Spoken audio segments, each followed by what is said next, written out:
বুবলি আপু আমার কাছে আসছিল কারণ উনি বলতেছিল যে বুবলি আপু আর অপু বিশ্বাস মিলে শাকিব খানকে সামলাইতে পারতেছে না আমাকে। আমার বার্থডে হচ্ছে আমি অপু বিশ্বাসকে নিয়ে সেলিব্রেট করি নাই, বুবলি আপুকে নিয়ে সেলিব্রেট করছি। সৌন্দর্যের সংজ্ঞা হচ্ছে আপনার মন কতটা সুন্দর। সামনে করে না, সামনে বলে আপু আমি অনেক বড় ফ্যান করলে তো দুটো চট দিতাম 32টা দাঁত সব করে।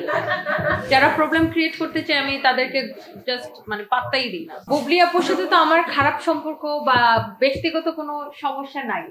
এখন এইটা হচ্ছে আমি আমাদের মার্কেটে হচ্ছে উনি তো শপিং আসে না, তো গৌতম শাহ দাদার সাথে উনি এসেছিলেন আমাদের পাশে একটা শোরুমে।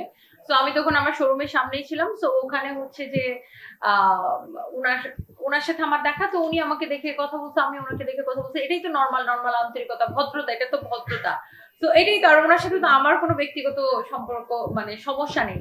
তো অপুদি আমাকে বোন ডাকে এবং অপুদির সাথে আমার ভালো সম্পর্ক দেখে ওনার সাথে দেখা হলে আমি কথা বলবো, ব্যাপারটা তো এরকম কিছু না। না, আমি অবাক হই নাই, কারণ অপুদিও যখন আমার শোরুমে আসছেন তখন বোরকা পরে আসছিলেন, অবাক হওয়ার কিছু নেই। আরেকটা হচ্ছে বিষয় হচ্ছে যে আপনার এখন কিছু মানুষ এটাকে নিয়ে এত রিউমার ছড়াচ্ছে। তো আমি কালকে বলতেছিলাম যে আচ্ছা ঠিক আছে, আপনারা তো ভিউ ব্যবসার জন্য অনেক কিছু বলেন, তাহলে আমি বুবলি আপু আমার কাছে আসছিল কারণ উনি বলতেছিল যে বুবলি আপু আর অপু বিশ্বাস মিলে শাকিব খানকে সামলাইতে পারতেছে না আমাকে।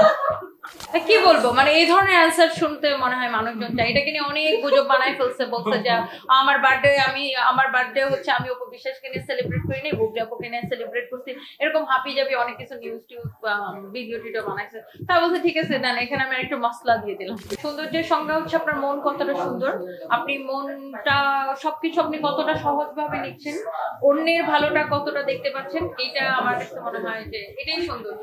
আমরা কতটা মানুষের সাথে মিলেমিশে থাকছি বা মানুষকে ভালোবাসতে পারছি, এটাই সৌন্দর্য। হ্যাঁ, আমি ঝগড়াটে তো। আমার সাথে এসে কেউ ফালতু কথা বলবে, আমাকে আননেসেসারি এসে আমার প্ল্যাটফর্মে এসে আমাকে ডিস্টার্ব করবে, ওর চুল ছেড়ে রেখে দিব। আমি ঝগড়াটে তো, আমি সিল মারা ঝগড়াটে। প্রথম দিকেও আমি প্রতিবাদ করতাম, আর এখন তো কিছু মনেই করি না। সামনে করে না, সামনে বলে আপু আমি অনেক বড় ফ্যান, একটি সেলফি তুলতে পারি করলে তো দুটো চট দিতাম 32টা দাঁত সব করে। আমি সরি, আমি সবসময় আমার মনের মধ্যে যেটা সেটা বলে দেই, এত প্যাচ গোজ আমার নাই। বাট সামনে কেউ কোনোদিন বলে নাই, সামনে দেখি যে সবাই আমাকে ভালোবাসে, সবাই ভালোবাসে। অনলাইনে আমরা যেটা দেখি না, যে এই নেগেটিভ কমেন্টের কারীরা বা এই নেগেটিভ কমেন্টকারীর সংখ্যাটা খুবই কম। আমরা পার্সেন্টেজে দেখা যাবে 1%ও না। হ্যাঁ, পজিটিভ কমেন্টকারী বা সমাজে পজিটিভ মানুষের সংখ্যাই বেশি। বাট হয় না যে আমাদেরকে নেগেটিভ জিনিসটা বেশি আমাদের মাথায় বেশি ঢুকে, বা ওইটা আমাদেরকে বেশি হার্ট করা হয়, তো ওইটা আমাদের ব্রেনে চলে যায়।